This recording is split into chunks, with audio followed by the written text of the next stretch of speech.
It's not that our kids should not go through any pain, but as parents, we just don't want them to go through the pain alone. One of the most amazing quotes I've heard from Dr. Matt Zakruski, my guest today, we just went on and on about giftedness and ADHD and neurodivergent, and our kids, especially in high school, who are really presenting with anxiety because they are just not meeting the expectations, especially as gifted kids, they think they should have. We talk about strength being the lighthouse. We talk about hope. We talk about how we can advocate with our kids and not just be fixers for our kids so they learn how to advocate for themselves. And we dive deep into school avoidance. And this is so prevalent right now. Kids are just not wanting to go to school and trying to figure out why it can be so frustrating, especially at 7:30 in the morning. I hear you. I feel you. Keep listening. You won't be disappointed. Welcome to another episode of Parenting Teens Advice Redefined for today's world. And today we have an incredible guest who is on a mission to change the way we understand and support our neurodivergent individuals. Dr. Matt Zakruski is a high-energy clinical psychologist, professional speaker, and expert in working with gifted, twice exceptional, ADHD, autistic, and dyslexic individuals. With over 400 speaking engagements worldwide on stages, in school, and in the workplaces, Dr. Matt has dedicated his career to making neuroscience and psychology accessible and practical.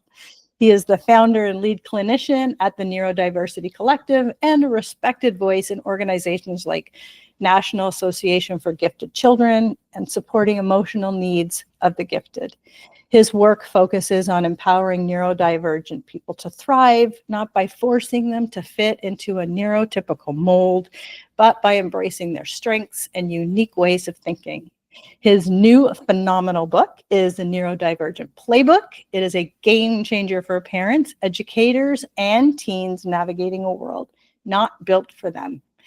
Today, we're diving into how parents can be the lighthouse for their neurodivergent teen, how to shift from a fix-it mindset to a strength-based approach, and what schools and families can do to prepare kids for success beyond the classroom. Dr. Matt, welcome to the show. I am thrilled to be here. Thank you so much for having me. I'm so excited and I want to dive in, but I want to ask first, how did you get to where you are today? What is the point? What is the mission? And more importantly, what inspired you to write this book? Well, so, I think like a lot of people in this field, what is research really started as me search, right? Mm-hmm. Like, I was identified gifted in second grade, found out I had ADHD in high school. That explained a lot, and when I look back on my life, all the things that were challenging for me really could stem from a misunderstanding of my own neurodivergence. Being neurodivergent, I still forget my keys. Sometimes I still get madder than I want to, but now at least I have a framework to understand that stuff. And I know there are a lot of teens out there like me who were just walking around thinking, well, I'm not doing the things everybody else is doing. And since they're doing them and I'm not, clearly there's something wrong with me. Yeah. Like clearly I'm the variable, right? And so having that counter framework, and counter narrative in your brain allows you to reframe those conversations in a way that may not make you feel better, but certainly will make you feel not worse. And sometimes as a mental health professional, that's the best I can do. So, I always say, I want to be the adult for kids like me that I needed when I was a kid like me. So if I can do that, then that really is my mission. Yeah. I love that. I love that, you've been through it, what I mean. Full disclosure, I'm a late diagnosis ADHD. And really, I can so empathize with, sitting with kids. I was in the high school for 25 years, working one-on-one with kids and just thinking, wow, if you could just, teachers or parents could just make a tweak and have a different understanding of where this is coming from. A lot of the behaviors that I don't believe are actually behaviors. They're just communicating something to us.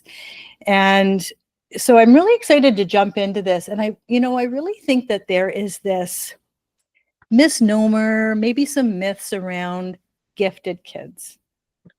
So can we talk there first around gifted kids, and then we'll talk about how that gifted diagnosis dives into ASD or ADHD, like all of those things. Like it's comorbid, right? When we have multiple diagnoses, chicken and the egg, like, you know what I mean? So let's talk about that. I want to dive first. I know in chapter 7, and this is why I really want to get into the book. The book is fantastic, and I've pulled out a couple of really significant chapters for me and for the parents I work with. And chapter 7, the imposter syndrome and supporting gifted kids. So let's start so everybody knows, like, what is a gifted kid?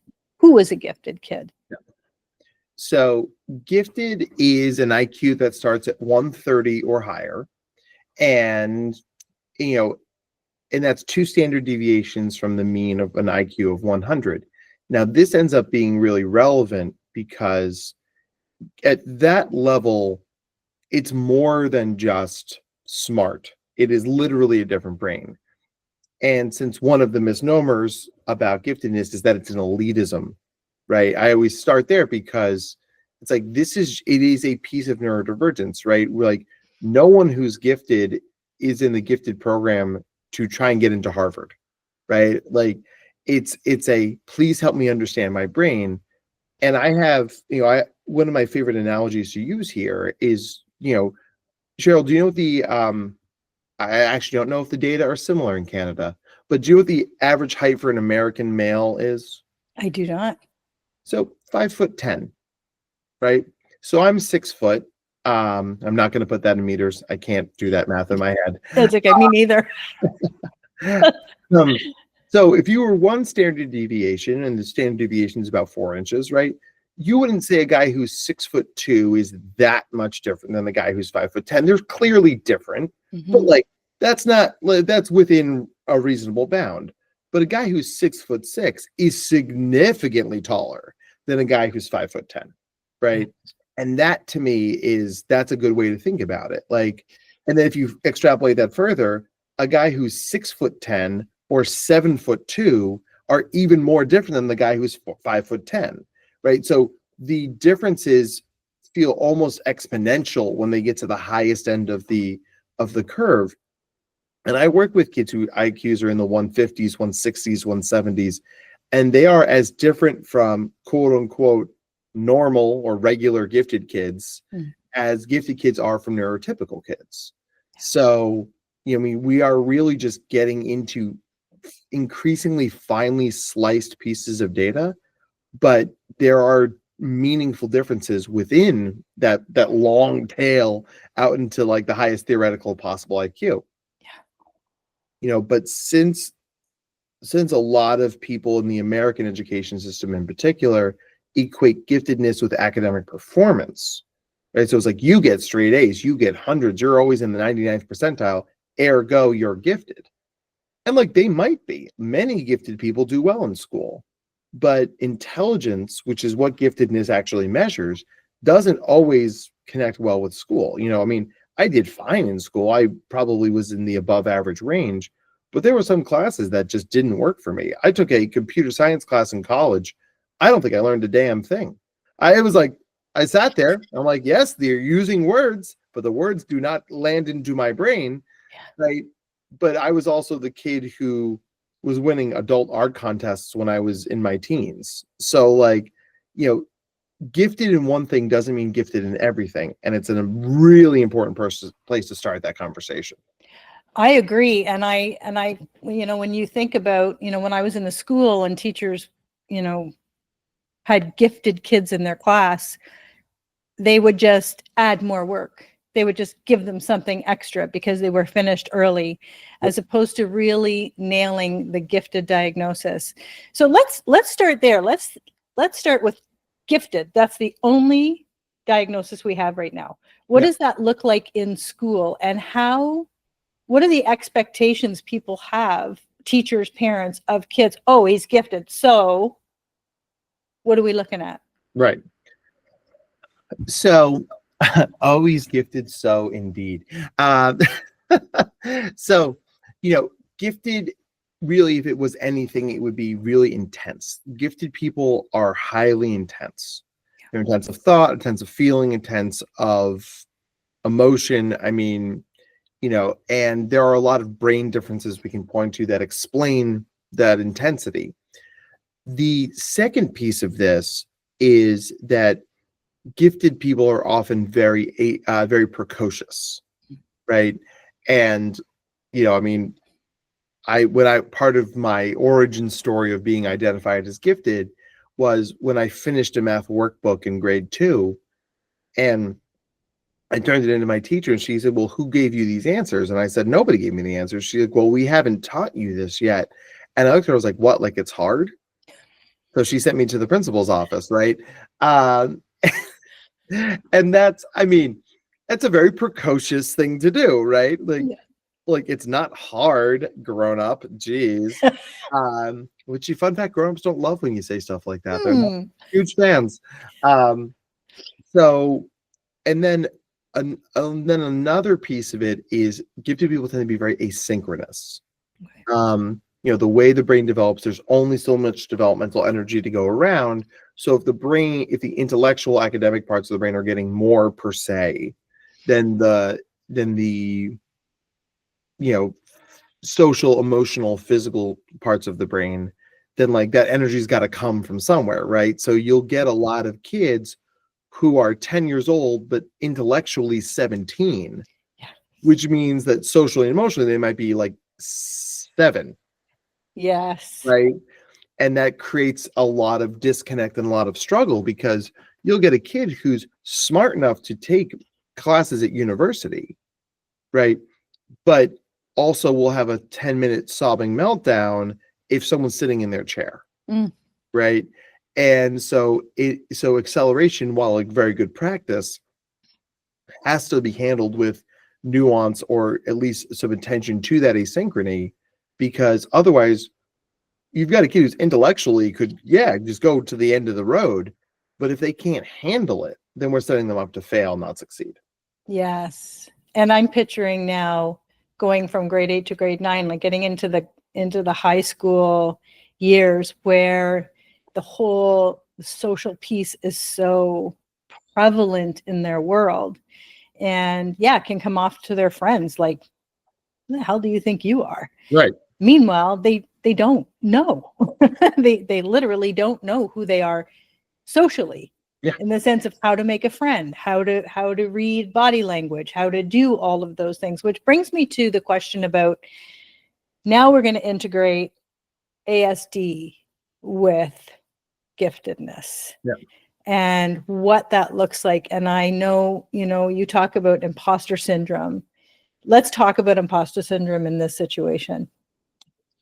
Oh boy. All right. So imposter syndrome, as it applies, neurodivergent people in general are more susceptible to imposter syndrome, because there's this piece of this that imposter syndrome comes from a place of feeling like you're different. And that feeling can be made explicit, like, wow, you're the only person in this building with a wheelchair. Or it can be implicit that like everybody else seems to get these things and you don't, right? And so, if you're smart enough to get an A on every paper, but you're still the last person to get chosen for a group project, the awareness of that difference is a thing that's going to sort of stick in your brain. Like, what is different about me? And questioning that thing can sort of act like a house of cards, and everything falls down from it. And these things are heightened when you have other divergences, other pieces of your identity that are unique. So we see that people of color who are neurodivergent are much more susceptible to imposter syndrome. People who have physical handicaps, people who come from LGBTQ families, people who are LGBTQ themselves, right? Like, the more unique your identity, the more there's some part of your brain that's going like, am I the token hire? Am I only here because of something to do with me? And that comes from the fact that it's like, we are so aware of the journeys we take to get things done and how different they are than other people's. Right. So it's like, well, I don't do it like everybody else. So what I'm doing wrong? And does that mean I'm a fraud? Yes. And so I'm feeling the word anxiety is like blowing my head up right now going, and this is how it manifests. So can we talk about how anxiety manifests? And I'm talking about teenagers right now. So in high school, school avoidance, or like, how does anxiety show up in this situation? Well, I mean, and that's the thing. It's like, there's a strong relationship between intelligence and anxiety, because the more you know, there's stuff to be afraid of, right? Yeah. Knowledge is power. Knowledge can also be a millstone around your neck, right? Yes. And we have good friends, my wife and I, who, the couple is a mental health professional and a medical doctor, and they are the most anxious parents I've ever met, right? And if you listen to this podcast, you know exactly who I'm talking about. And it's because, like, she knows all the mental health things that go wrong, and he knows all the medical health things that could go wrong. And between the two of them, it's just like, oh my gosh. But there's also a piece of this that, your body has two systems, right? You have your sympathetic nervous system and your parasympathetic nervous system. Sympathetic nervous system is fight or flight, and when you are an emotionally intense person, as many neurodivergent people are, that system is much more readily triggered, right? So you just get, in psychology, we measure everything through what I like to call the big three: frequency, intensity, and duration, right? So you are much more likely to get activated more often, have those things be more intense, and have them last longer. So frequency, intensity, and duration.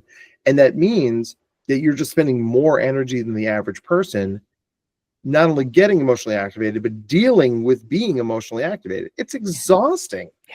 So you just constantly have to re-regulate, right? So a lot of our people are just sort of white knuckling through the universe right now, because it's just not set up for that. We're not set up for that.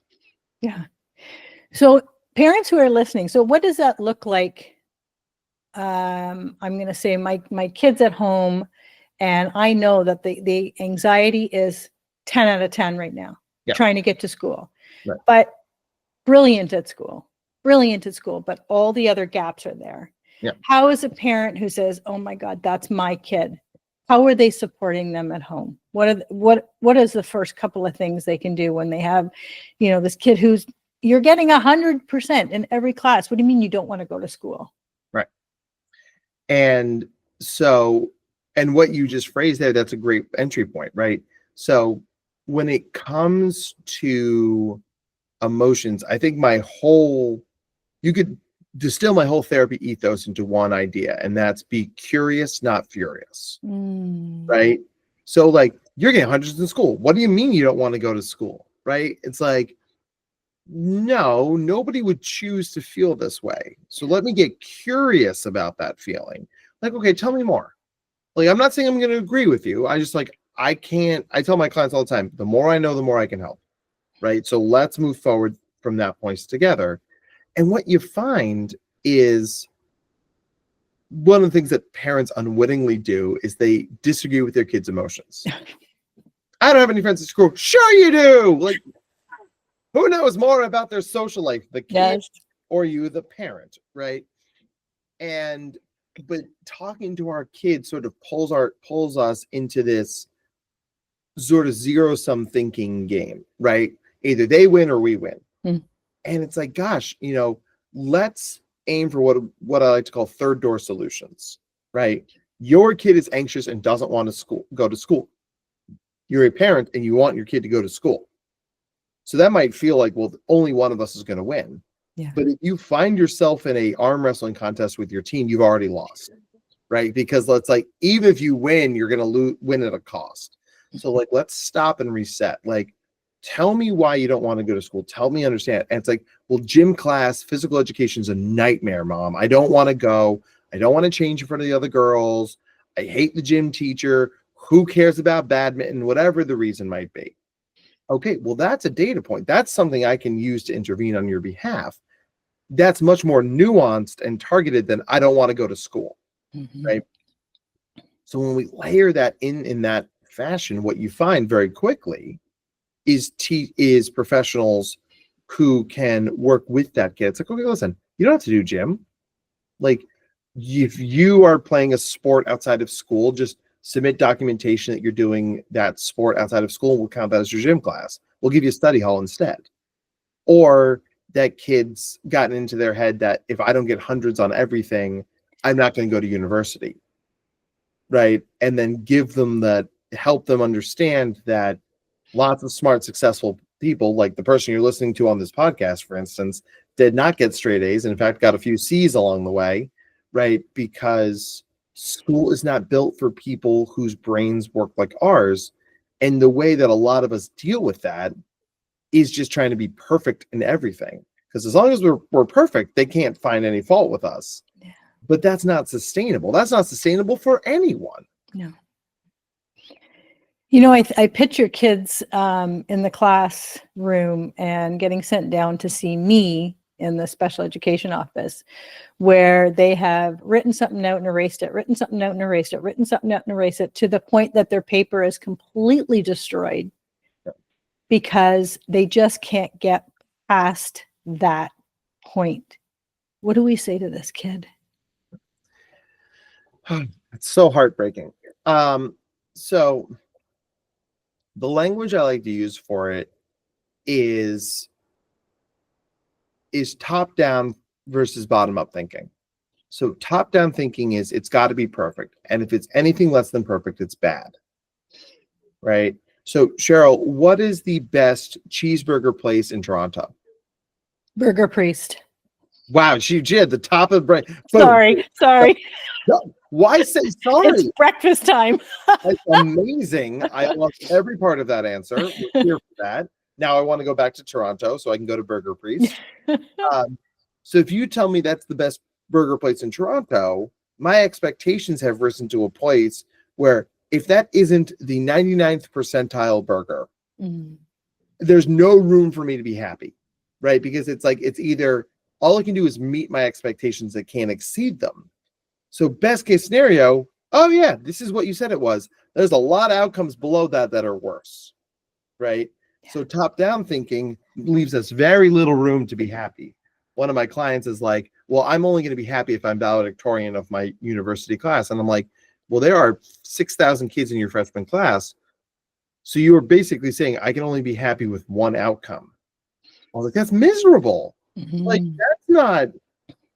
that's not a successful way forward in life. That is, I'm the best or nothing. Like, if you said, oh, this is a really good burger place, or I want to be in the top 10% of my class, there's a lot more wiggle room there. Because when you exceed expectations, that's all joy. Yeah. When you go lower than expectations, that's miserable, right? So if that kid's going, it's got to be perfect, it's got to be perfect. If it's not perfect, it's bad. Let's invert that thinking to, hey, the default to any situation is you do nothing. The default is you didn't get out of bed this morning. The default is you didn't put on pants, right? The default is you didn't go to school. You did all of those things, and you wrote your name, and you made the T weird, and everyone's looking at it. It's like, oh my God, like, what is it? Pank Herf? Yeah, that's not ideal. But also, everybody knows the quality of your work. So everyone's going to go, it's Cheryl P. Let's move on with our lives, right? Like, and because when you do bottom-up thinking, it's aspirational and it's cumulative. Like, I wrote 3,116 words. 6 of them were misspelled. Damn. But that also means 3,110 words were spelled correctly. Now, I'm not a math guy, as I've established already in this podcast, but I think the percentage of success for 3,110 out of 3,116 is pretty damn high, right? So that kind of thinking, flipping the script like that for our kids, can be helpful because it's giving them credit for the things they are doing and have already done, rather than saying, if it's not perfect, it sucks. Yeah, and I feel like this is something we, with our kids is, it's almost like put this on the whiteboard in the house. Like, this is what you did do, but this is what you did do, but this is what you did do. I think, to trigger that, even to have them start looking for, like, we can always kind of change our mind, literally, and maybe start working with our kids to change their mind, start looking at, oh, but this is what I did do, as opposed to all the things I didn't do. If we are enforcing that, or not enforcing it, facilitating that at home, what a great skill to give our kids, period. Even if we have to write it down on the bathroom mirror. Yeah, but look, you're in the bathroom brushing your teeth. I know you don't want to go to school, but look, you're taking one next step. And you're taking one next step and one next step. And I love that. I love that theory. Yeah. So I'm wondering, about how parents can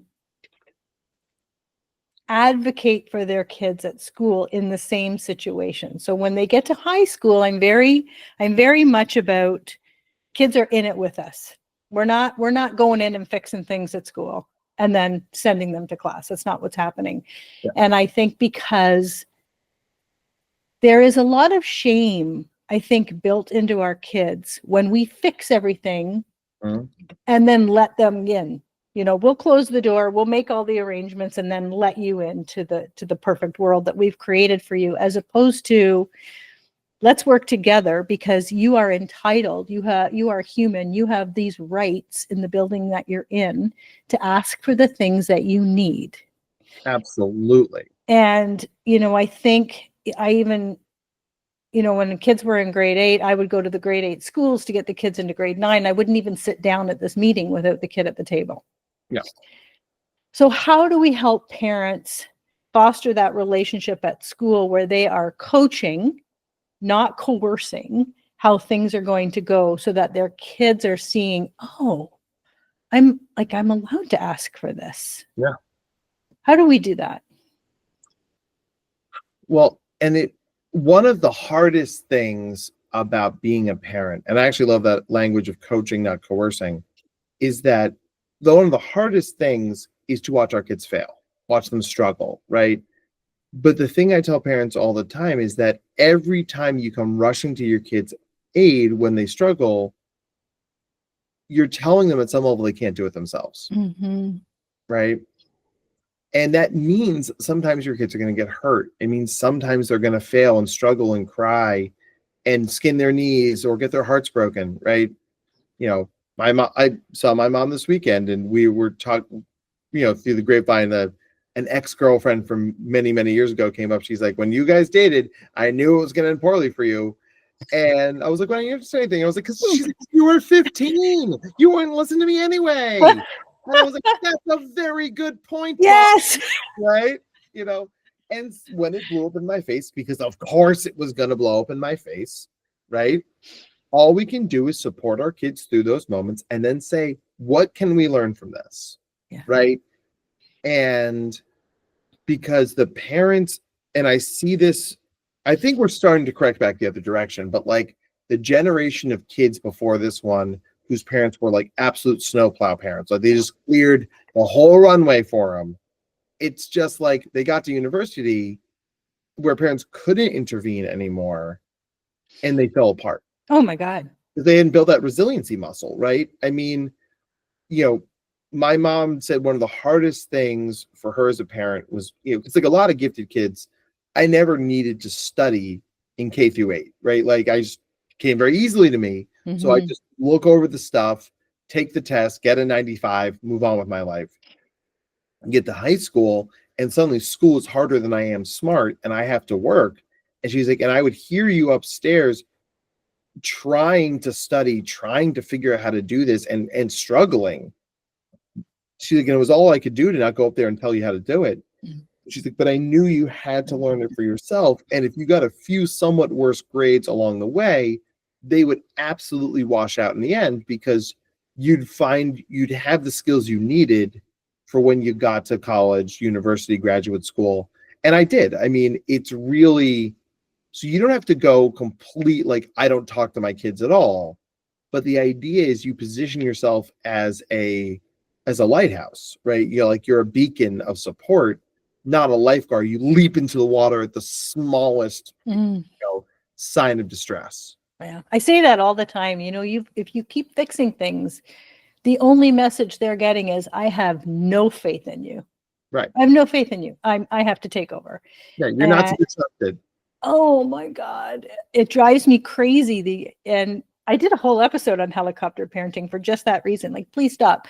Because these little tiny failures, and as you even indicated, when you get to college or university and they fail that first test, you know, their reaction to that event is so outrageous. Like they're jumping. You know, they're done. Yeah. Just because they have zero skills that you could build up along the way. And I find it, you know, it's so sad. And I just keep saying, you're telling them you have no faith in them. How do you think they feel about that? So let's talk about, I love your lighthouse. Let's talk about how to be the lighthouse for the teens. Chapter 6, everybody who's ready to read this book, chapter 6. Oh my gosh. So, I mean, yeah, so what kids really need from us, and you know, as people often accuse me of speaking in bumper stickers, this is a good bumper sticker. The goal of parenting children is not to make sure they go through no pain. The goal of parenting children is to make sure they don't go through any pain alone. Yes. And I'm going to take that in. That's so good. It's a good bumper sticker, right? Yes. You know, but really that's what it's about. It's about this idea that, like, you know, life is going to be hard enough for our kids. They don't need us to make it any harder, but we also don't need them to make it any easier, right? Like, I think both of those things can be true. And so it's this idea of, be curious, not furious, and let's switch about be curious, not activated, right? Because it's like, wow, okay, so you're struggling with this, or you don't know how to ask this person out, or your boss is giving you a hard time at your job. How could we solve this problem? Rather than, I'm going to get on the horn immediately. I'm going to call them, right? It's like, because and if your kid is asking you to do that, let's be curious about why they're asking. Because yes, there are times where as a parent, you're going to have to bust out the hammer and come down on them like a sack of bricks. Yep. Sure. Right. Nobody's saying don't do that. Right. But perhaps maybe what they're saying instead is, what strategies do we have before we go full bore? And frankly, a lot of classroom teachers use that same language. Yes, you could ask me, but before you ask me, what can you do? Right? Yeah. You know, a lot of my clients play a lot of video games, and like, it's one of my few, like, get off my lawn moments. But like, playing video games as a kid, there weren't any cheat codes. There weren't any YouTube tutorials. Like, you had to keep losing at the level until you figure out how to beat the level. Yeah. Right. And that is one of the millions of little ways that this is a more resilient generation, not because we're made of tougher stuff, but because we didn't have the option to take the path of less resistance. Right? Human nature is, we're going to take the path of less resistance the vast majority of the time. Yeah. Right. The trick is, when the path of least resistance is available to us, what could we gain by taking the harder path? And does that come out better on the other side? Yeah. How much more do we learn? Right. How much more do we learn? I had so many parents come into my office saying, oh, Joan down the street and Tina, well, they said that this math teacher is no good and doesn't mark very well. So I want to switch teachers for my kid. Yeah. And I would say, well, number one, we're not allowed to student shop. So you're not allowed to teacher shop, is my one thing.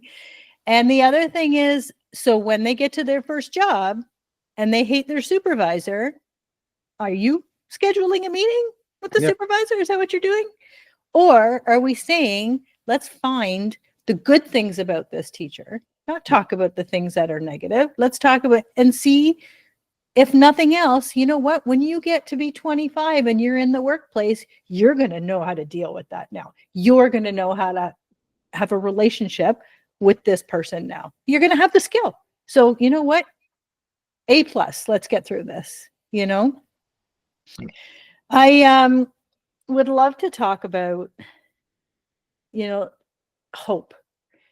Parents, let's say they're listening to this episode right now and they're going, but I'm at the end of my rope, but I've tried everything, but I don't know how to help my kid. What are we saying to them? Tell us it's never too late. I mean, the best thing about hope is that it's a thing that can be aggregated or created at any time. Like, it doesn't have to just start now.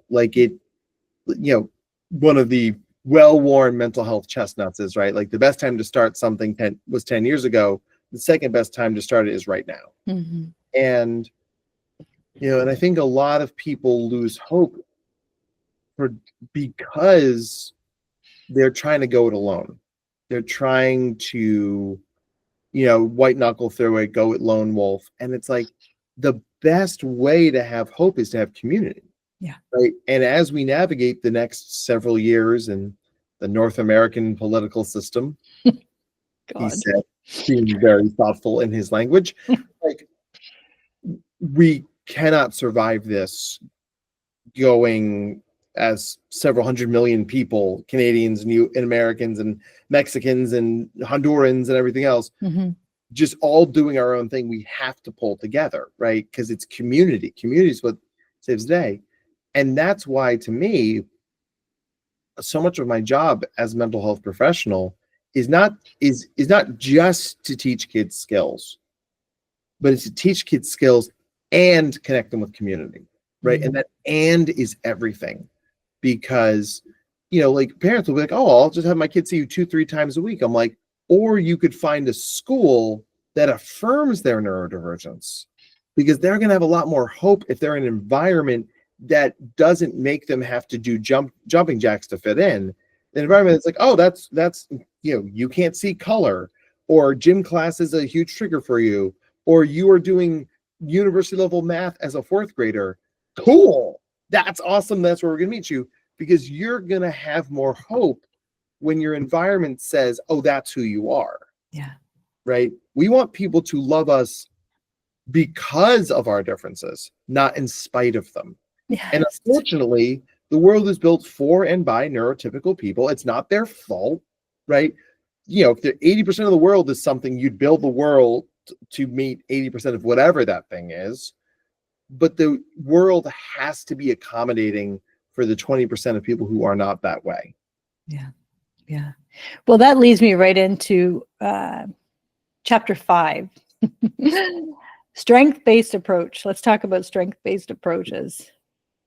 Oh my God. So I always quote her for this, because it's, when you hear the perfect version of something, you give credit to the author. So my colleague, Christina Collins, she always says, we want to search for strengths. We don't want to be a deficit detective. Oh, that's so good. She's brilliant. She runs the Robinson Center at the University of Washington in the US.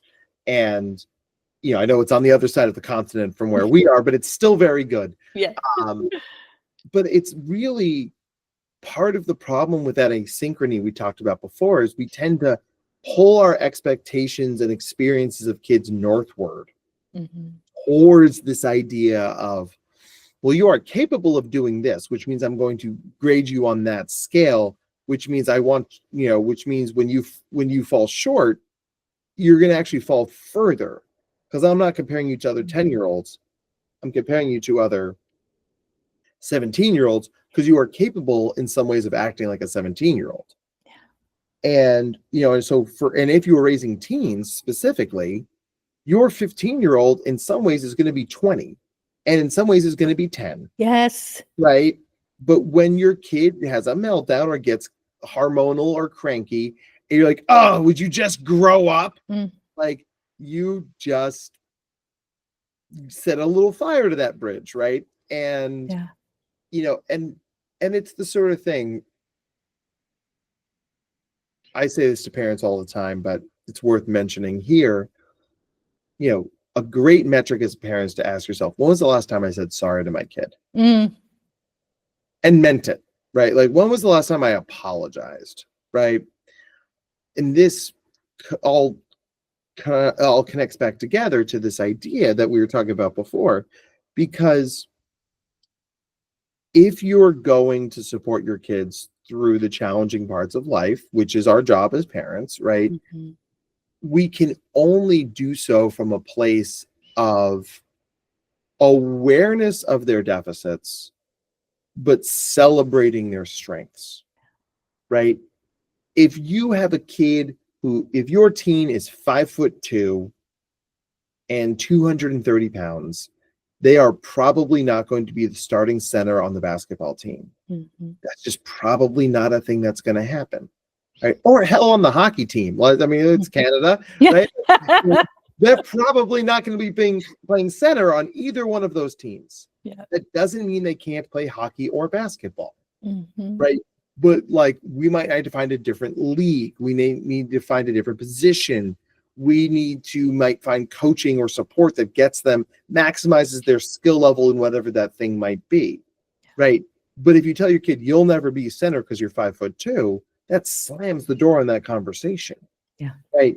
It says, I want you to go as high and as far in hockey as you possibly can. And we're going to maximize that by using all the resources at our disposal.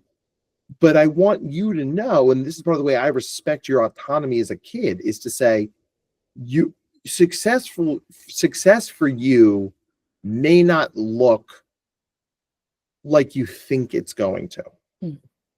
That doesn't mean it's bad. It doesn't mean it's worse, right? I was a pretty high-level soccer player in high school, and the only colleges that recruited me to play soccer were, in the U.S., it's a Division I, Division II, Division III. Division I's the highest. Mm-hmm. E3 schools wanted me to play soccer, and I remember thinking, like, well, I don't really want to live in Western Ohio for 4 years, so I guess I'll just go to the college I want to go to, see if I can walk onto the team there. Took one look at the guys who played Division I soccer. I thought to myself, oh, damn. No, yeah, I was never going to play at that level. Right? Okay. And in real time, my expectations for myself recalibrated. Yeah. And that's not bad, right? But if my parents had said to me, you'll never be a D1 soccer player, then I would have shut down on that. Yeah. I think a lot of this conversation, what keeps coming into my head is can we meet our kids where they are at on every level? So not just where they're at academically, but, I had a parent I was coaching a couple of weeks ago, and she said, oh, my son's 20 and, he's a slob and he leaves dishes in the sink and, he doesn't pick anything up and he's got no motivation. And I'm like, oh, okay, well, let's talk about first the motivation. Yeah. At 17, let's say 17, did you feel motivated to clean up or do this or do that? No, he's 20. Yep, biologically, he's 20, but he's also got a couple of diagnoses. So right. There's let's our not that back again, yes, right? Yes. Yeah. So would you expect him at 15 and 16 to be picking up his crap and getting off to work? No, absolutely not. So meeting them where they're at, I think, is so important. And, you said even at the beginning of this about choosing, they never choose this. Kids, and I quote Ross Green all the time, like, kids do well, not kids, people do well when they can. Yep. They don't push your buttons on purpose. They don't manipulate. They don't, throw a tantrum because they know they're going to get what they want. No kid in school wants to be the one having a meltdown. You will never, ever convince me of that. Yep. So this is just a behavior that just says, listen, there's an expectation I know I should be meeting, especially as a teenager in high school, and I'm not meeting it. Yep. And I'm frustrated because I don't know how to meet it, and I don't know how to tell you that I'm not meeting it. So I'm just going to throw the chair across the room. Yep. That's what I'm going to do. That's what I'm going to do, because that's a lot easier than asking for help, and it's a lot more direct than suddenly having this skill that I wish I had, but that I don't have. Yes. Yes. It's just it's so true. If we can always come at our kids with, I know you're not choosing this, so there's something else going on. And your curious comment, like being curious, like asking more questions, and it won't always be the first answer, right? Like, why? Yeah, but okay, but why? Okay, Why? but why? Until you get to the bottom of the actual concern. And sometimes, in my experience, it's not even something unattainable. It's a tweak, it's a conversation, it's a word, it's a letter, it's whatever it is. But because you kept asking, you're collaborating with your kid as opposed to coercing them into whatever answer you're looking for or whatever result you're looking for. Oh my gosh, I love this conversation.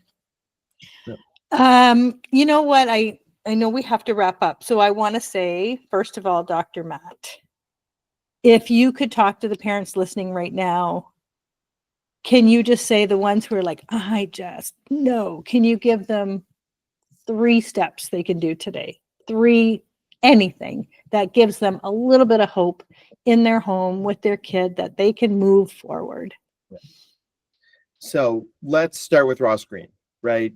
Kids do as well as they can, right? So in the area, this is part of searching for strengths, right? It's like, if your kid's struggling in an area, it is not a personal failure.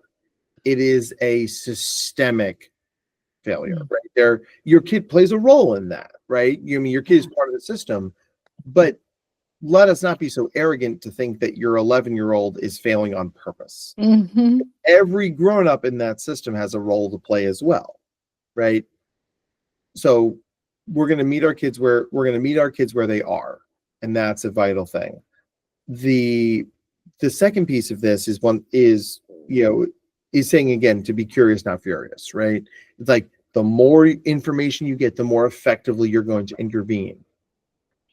And then the third thing about this is the thing that we haven't really gotten to say, but I think it's a good time to say it now, is parenting is planting seeds in a garden that you may never get to sit under. Right? Parents are like, well, I want my kid to be my friend. I want my kid to like me. And it's like, yeah, but more important than your kid liking you is your kid respecting you. Mm-hmm. And I say this as both as a mental health professional and as a dad. I fight that battle 1,000 times a day, but I say to my clients all the time, like, I am not your friend. Like, I will run through a brick wall for you. I will fight for you. I will advocate for you, but I will also call your ass out if you do something you're not supposed to, because that's part of how I love you, right? And I think a lot of parents those conversations suck, right? Like, your 20-year-old is leaving dirty dishes in the sink, and we know they are capable of doing it, but we know they're not doing it. Saying to them, like, listen, you want to be an adult. You want to be treated like an adult. Adults put their dishes in the sink. So either tell me what's getting in your way here, or you can't be the grown-up you want to be, right? And it's like, well, gee, Mom, you're being a real jerk today. I know this is not the most fun conversation we've ever had, right? Mm-hmm. But I would not be doing my job as your parent if I just let this slide, right? And I remember my mom saying to me once, she's like, so listen, like, sometimes your clothes smell really musty. What's that all about? I was like, oh, I don't always have time to like do the dryer. So like, I'll just take my wet clothes and I'll hang them on things in my apartment and they dry. She's like, but drying is so much more than now they're not wet. Right. And I got real quiet for a while. And then I was like, that sucks. And she's like, yep. And I was real quiet for a little while. And then we were fine eventually. Right. Like, it's one of those things, like, that's planting a seed in the garden, because now I do all the laundry for my entire family. Wow. Oh yeah. Like, the reason I do that is because I started taking laundry a lot more seriously then. And, you got to love somebody enough to be real with them. And I know you love your kids' parents. Trust me, you would not spend your limited free time listening to this podcast if you didn't love your kids, right? But loving them sometimes means doing the unpleasant work And it may mean we never get that thank you. We never get that, gee, Ma, you sure did tell me how to be a better human. Right. But it also means that at some level you become the person by helping your kids become the people they need to be. Taking a step back now, but it means you're going to have a better, deeper relationship later. Yeah. And that's that garden. Yeah. My kid's 30 and I'm starting to get these conversations with her now, which is just, so it's worth the wait. I promise it's worth the wait. Yeah. And I feel like when parents say, oh, I just want to be their friend, I just want to say, go get your own friends. That's not what you're there for. Yeah, go to a meetup, like get your own friends. Dr. Matt, I'm loving this conversation, but I don't want to leave without you telling everybody how to work with you, how to find your book, all things Dr. Matt, please, because I know people are going to go through these show notes today going, oh, I need this now. Yeah, now. Well, so I'm chronically online. So there's two parts to my job. There's the therapy part. So my therapy practice is the Neurodiversity Collective. And we offer therapy and coaching and IQ testing. We work with people all over the world. So just because you're in Canada doesn't mean we can't help you. And so if and I'm also a professional speaker and consultant. I travel all over the world doing talks. I've done a talk at the Ontario Children's Museum. Oh yeah. So I did that. I've done a couple of talks in Ottawa. As I like to say to people, it's like, if you need me for you individually, that's the neurodiversitycollective.com. If you need me for your organization, that's drmattzakruski.com. That's my speaking arm. Awesome. Well, everything's going to go in the show notes.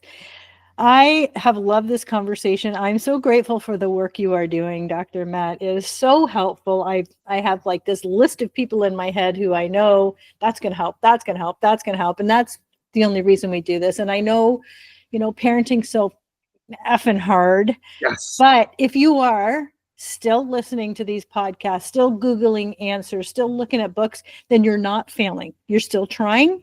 And you have to keep that in your brain that, we all know how hard it is. Trust me, it's brutal, but it's also very rewarding. And if we keep in our minds, we're not raising kids anymore. We're raising human beings to come out into this world and just be them. And I just love that. So thank you, Dr. Matt. I think we might just have to have another conversation because there's about 27 more chapters to go through. But thank you for writing this book and thank you for sitting down with us. I really appreciate it. Well, it was my great pleasure, and I would love to come back. So just let me know. Absolutely. And thank you for listening to Parenting Teens Advice Redefined. I truly appreciate you spending some time with us today. Thank you.